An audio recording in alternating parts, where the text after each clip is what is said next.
বাংলাদেশের বীরের জাতিরা সবাই কেমন আছেন? অনেকদিন হলো আপনাদের কোনো ভিডিও দেই না, লাইভে আসি না, কোনো কিছুই করি না। যেমনটা নির্বাচনের আগেও বলেছিলাম যে 2024 সালের নির্বাচনে হাসিনা থাকবে না হাসিনা যাবে না কি হবে কি এসব নিয়ে চিন্তা করার আর টাইম নেই। হ্যাঁ, ওই পর্যন্তই শেষ। এরপরে বাংলাদেশ আবার কেউ শাসন করবে, শাসন করে বাংলাদেশ আবার ওই জায়গায় নিয়ে যাবে, ওই স্বপ্ন আমি অন্তত দেখি না। আমরা এখন অপেক্ষায় আছি, আমরা বীরের জাতিরা সবাই আমেরিকার অপেক্ষায় আছি। মাঝে মধ্যে আমরা এখন কালো পতাকার লিফলেট বিতরণ করছি। তো আপনারা জানিয়ে আশ্বস্ত হইবেন যে এতেই শেখ হাসিনার পতন ঘটিবে। যাই হোক, তো গত 15 বছরে বাংলাদেশের যে অবস্থা হয়েছে, শুধু অর্থনৈতিক চুরি এগুলো না, এটা নিয়ে আমি বরাবরই আপনাদেরকে বলেছি যে বাংলাদেশে দুর্নীতি অনিয়ম, এটা নিয়ে আমার মানে বিশাল আকারের কোনো অভিযোগ নাই। কারণ যে আসবে সেই চুরি করবে। বিএনপি আসলো, বিএনপি চুরি করবে, চুরি করার জন্য অপেক্ষায় আছে, যে আসলেই খালি মন্ত্রণালয়ের মন্ত্রীগুলো শুধু চেঞ্জ হবে আর সব একই রকম থাকবে। সমস্যা যেটা, সেটা হচ্ছে ভারত। এই ভারতকে নিয়ে গেল অনেক বছর ধরে কথা বলছি, এবং এটা একজন কমেন্ট করছেন যে এটা কাদের টুপির মধ্যে, এটা হচ্ছে জামায়াতে ইসলামের টুপি, পাকিস্তানের টুপি। কায়েদে আজম মোহাম্মদ আলী জিন্নাহ আমার প্রিয় ব্যক্তিত্ব, ওনার টুপি। পাকিস্তান জিন্দাবাদ। তো এটা কি বলবো বলেন, গতকালকে একটা ভিডিও দেখলাম, ইচ্ছা করে না, মানে বিশ্বাস করেন, মানে এই আর ভাল লাগে না। ধরেন মানে আপনাদের সোশ্যাল মিডিয়াতে একজন ইনফ্লুয়েন্সার বলেন, সাংবাদিক বলেন, ইউটিউবার বলেন, যাই বলেন, যেইভাবেই বলেন, আমাদের কাজ যেটা আমি মনে হয় আমরা সেটা করেছি, যারা সোশ্যাল মিডিয়াতে কাজ করে তারা করেছে, কিন্তু কার ব্যর্থতা সেটাও বলতে চাই না, জানি না কি কি হয়েছে সেটা জানি না, কিন্তু যেটা হচ্ছে যে শিক্ষা কার্যক্রম, বাংলাদেশের অর্থনীতি, বাংলাদেশের সংস্কৃতি, মানুষের মন মানসিকতা পর্যন্ত পরিবর্তন করে দেওয়া হচ্ছে। গতকালকে একটা ভিডিওতে দেখলাম একজন হিন্দু ভদ্রলোক, তিনি তার ভিডিওতে তিনি একটা পোস্ট করেছেন, যে পোস্টটা খুব ভাইরাল হয়েছে। তিনি বলছেন যে গত 1 মাস বা 1 বছরে তিনি অন্তত 20 কেজি গরুর মূত্র খাইয়েছে মোল্লাদেরকে, মানে আমাদেরকে। এখন আমরা তো তাদেরকে বন্ধুই মনে করি, তাই না? তাদের বাজারে যদি 2টা মিষ্টির দোকান থাকে, একটা মুসলমান একটা হিন্দুর, আমরা ওই হিন্দু দাদার ওইখান থেকেই মিষ্টি খাই। আমরা তো তাদেরকে পছন্দ করি, আমরা তাদের ভালোবাসি, ভাই হিসাবে তাদের সাথে থাকি, যদিও তারা সংখ্যালঘু, আমরা সেভাবে কখনো দেখি নাই। কিন্তু এখন সবল তুলছে, এটা তাদের দোষ না, এটা ভারতের হিন্দুত্ববাদ আর তার সাথে বাংলাদেশে যে ক্ষমতায় থাকার জন্য যে বদমাইশটা এখন ফেরাউনটা আছে, এদের কারণে আজকে হিন্দুরা এইভাবে উস্কানির মানে মাধ্যমে এই জায়গায় এসে পৌঁছেছে।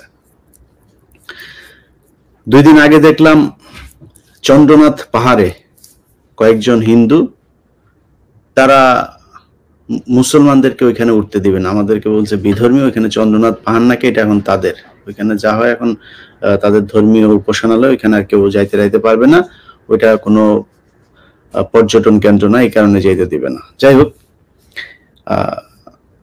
এইটুকু না করতে হবে।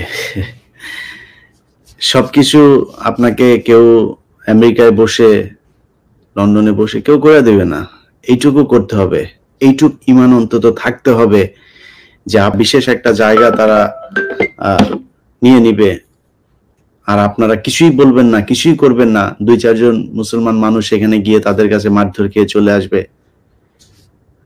এত ইজি না পৃথিবীতে।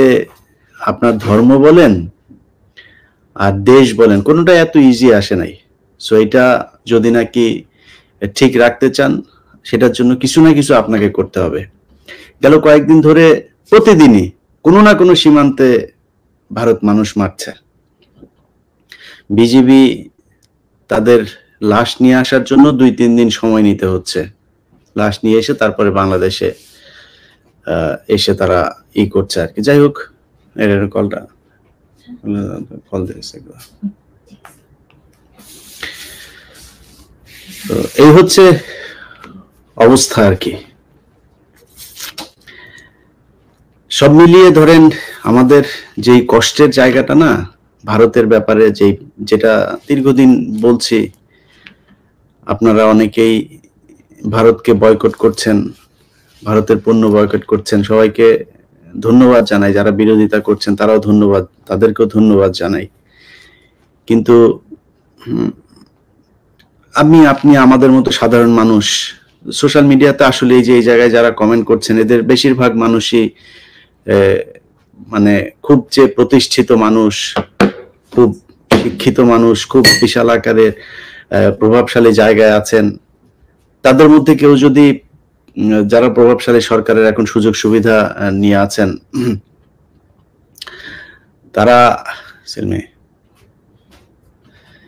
তারা এখানে আসবেনও না। এখানে যদি আসেন, আমার ভিডিও যদি দেখেন, তাদের শরীরে গায়ে জ্বালা ধরবে। তো আমরা সাধারণ মানুষ কতক্ষণ তাদের সাথে লড়াই করতে পারবো বলেন? যেই জায়গা থেকে আসা দরকার, যারা বিভিন্ন পয়েন্টগুলোতে বসে আছে, সেই মানুষগুলি যদি নাকি এই অবস্থা হয়, তাহলে আমরা যাদের ক্ষমতা নাই তারা কি করতে পারি? আমাদের তো কিছু করার নাই।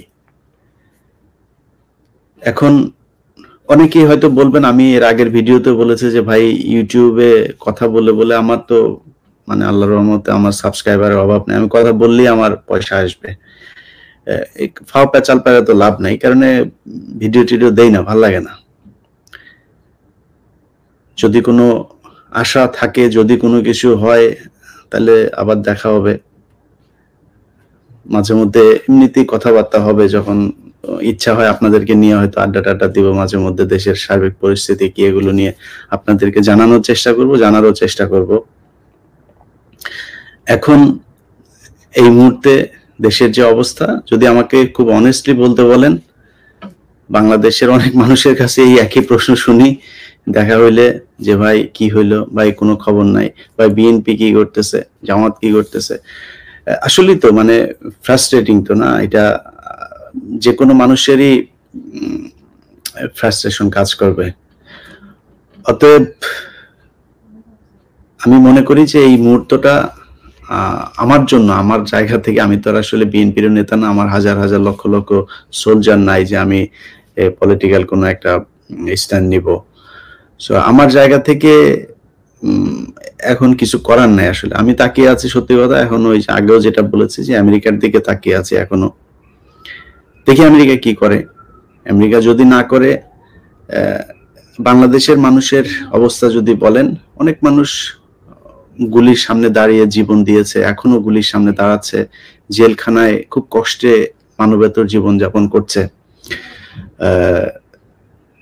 এদের সবার প্রতি সম্মান।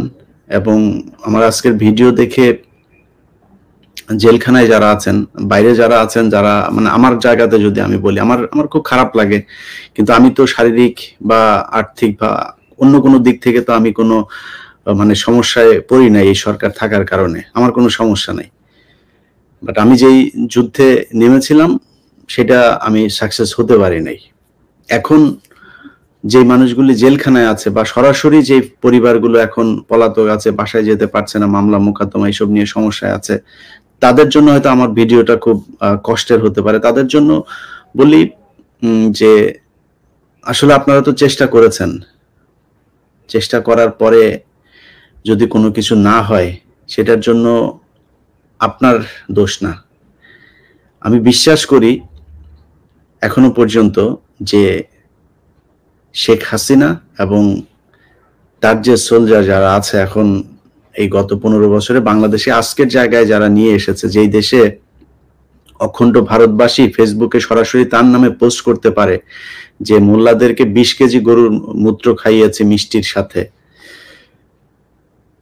যে দেশের মাদ্রাসার ভেতরে এখন আপনার অখণ্ড ভারতবাসীদেরকে এনে তারপর নিয়োগ দেওয়া হয়, মাদ্রাসা শিক্ষা বোর্ড সব তাদের, থানা, তারপরে বড় বড় পদ সব তারা। এই জায়গায় যে নিয়ে এসেছে, যদি যোগ্যতা থাকতো, মেধার কারণে হতো, সেটা অন্য জিনিস। যেই মুসলমানদেরকে নির্যাতন এবং এখন পর্যন্ত হাজার হাজার যে আলেমরা জেলখানায় আছে, তাদেরকে যে কষ্টটা দেওয়া হয়েছে, বাংলাদেশে ইসলাম কিংবা মুসলমানদের বিরুদ্ধে যে কাজগুলো শেখ হাসিনা করেছে, আমি বিশ্বাস করি, খুব খুব মানে ভয়ঙ্কর ভাবে বিশ্বাস করি, এটার জন্য তাকে পে করতে হবে, টুডে অর টুমরো। এটার কোনো আমি মনে করি না যে মানে এই ক্ষমতা আল্লাহর নাই, আমাদের নাই দেখে আল্লাহও ক্ষমতাহীন হয়ে গিয়েছে, এটা মনে করার কোনো কারণ নাই। Wait and see. আল্লাহ চাইলে যে কোনো সময়, যে কোনো মুহূর্তে যে কোনো কিছু ঘটতে পারে। অপেক্ষা করেন। আর যারা আমার ভিডিও দেখছেন এবং যাদের কিছু করার আছে, এতক্ষণ আমি সাধারণ মানুষের উদ্দেশ্যে কথাগুলো বললাম, যাদের কিছু করার আছে তাদেরকে বলবো যে ভুলে যায়েন না, এই দেশে আজকে আপনি কিছু টাকা পয়সা কামাচ্ছেন, আপনার পরে আপনার জেনারেশন আসবে, তাদেরকে এই দেশে থাকতে হবে। আপনি এই দেশকে কোথায় রেখে যাচ্ছেন সেটা চিন্তা করে তারপরে সরকারকে সহায়তা করেন। আর বিরোধী দলকে বলবো, বিশেষ করে বিএনপিকে, ইন্ডিয়া আউট করার আগে আপনাদের ভেতরে ইন্ডিয়ান মালগুলোরে আগে সরান। নাম ধরে কিছু বললাম না। আর প্রিয় দর্শক শ্রোতা, ইতিমধ্যে জেনারেল ওয়াকারের সঠিক সিদ্ধান্তে সশস্ত্র বাহিনী আবারও আস্থার প্রতীক ফিরে পাচ্ছে। প্রিয় দর্শক শ্রোতা, ঐতিহাসিক 5 আগস্ট দুপুর 1:30টার দিকে আইএসপিআর থেকে বার্তা আসে, দুপুর 2টায় সেনাপ্রধান ওয়াকারুজ্জামান জাতির উদ্দেশ্যে ভাষণ দেবেন। সবার চোখ টিভির দিকে, 2টা পেরিয়ে যায়। আইএসপিআর আবার জানায় সেনাপ্রধান বিকেলে 3টায় ভাষণ দেবেন। আগের দিনেও বৈষম্য বিরোধী ছাত্র আন্দোলন ঘিরে সহিংসতায় শতাধিক প্রাণহানির ঘটনা ঘটেছে। কারফিউ উপেক্ষা করে শেখ হাসিনা সরকারের পদত্যাগ দাবিতে লং মার্চ তো ঢাকা কর্মসূচিতে উত্তাল দেশ। সকাল 11টার পর থেকে শাহবাগ কেন্দ্রীয় শহীদ মিনার সহ রাজধানীর গুরুত্বপূর্ণ পয়েন্টে লোকে লোকারণ্য হয়ে গিয়েছে।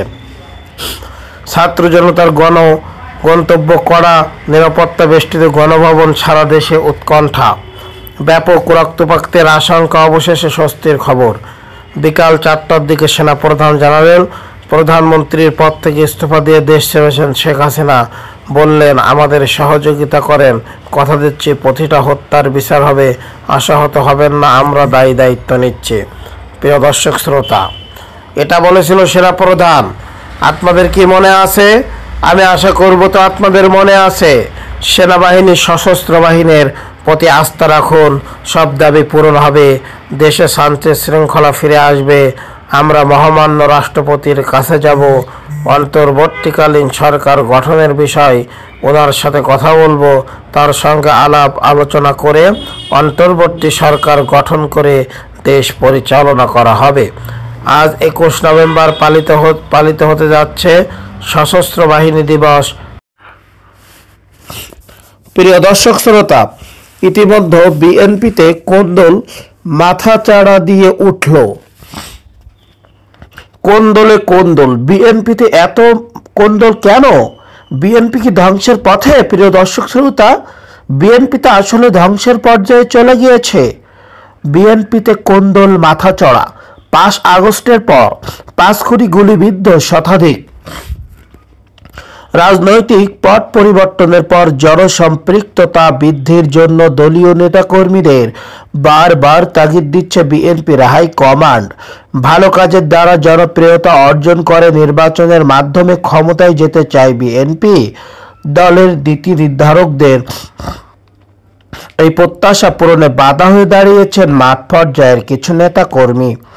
তাদের দখলদারিত্ব ও চাঁদাবাজি এবং নানা অপকর্ম সহ বিভিন্ন কারণে বিএনপিতে মাথা চড়া দিচ্ছে অভ্যন্তরীণ কোন্দল আর গ্রুপিং। কিছুটা হলেও ক্ষুণ্ণ হচ্ছে দলের ভাবমূর্তি। দখল, চাঁদাবাজি ও প্রভাব বিস্তার কেন্দ্র করে নিজেদের মধ্যে দ্বন্দ্ব এখন প্রকাশ্যে আসছে। দিনকে দিন দলীয় নেতাকর্মীদের গ্রুপিং অন্তকোন্দল রূপ নিচ্ছে মারামারি এবং সংঘর্ষে। উচ্ছৃঙ্খল নেতাকর্মীদের নিয়ন্ত্রণে কাজে আসছে না বিএনপির জিরো টলারেন্স নীতি। চূড়ান্ত শাস্তি হিসাবে বহিষ্কারের মতো পদক্ষেপ নিলেও নেতাকর্মীদের বাগিয়ে আনতে হিমশিম অবস্থা বিএনপির নীতি নির্ধারকদের। গত ৫ আগস্ট স্বৈরাচার শেখ হাসিনার পতনের পর সারা দেশে অত্যন্ত ১১টি বড় ধরনের সংঘর্ষের ঘটনা ঘটেছে।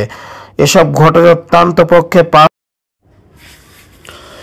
প্রিয় দর্শক শ্রোতা, ইতিমধ্যে দেশ পরিচালনার দায়িত্ব পেলে আহতদের পুনর্বাসন করবে বিএনপি, এমনটা মন্তব্য করেছেন বিএনপির স্থায়ী কমিটির সদস্য সালাউদ্দিন আহমেদ। বলছেন, আমাদের দেশ পরিচালনার দায়িত্ব পেলে বৈষম্য বিরোধী ছাত্র আন্দোলনে সব আহতদের পুনর্বাসন করা হবে। বৃহস্পতিবার ১৪ নভেম্বর রাজধানী পঙ্গু হসপিটালে জুলাই আগস্টে বৈষম্য বিরোধী ছাত্র আন্দোলনে আহতদের দেখতে গিয়ে সাংবাদিকদের এসব কথা বলেন তিনি। বিএনপি নেতারা বলেন,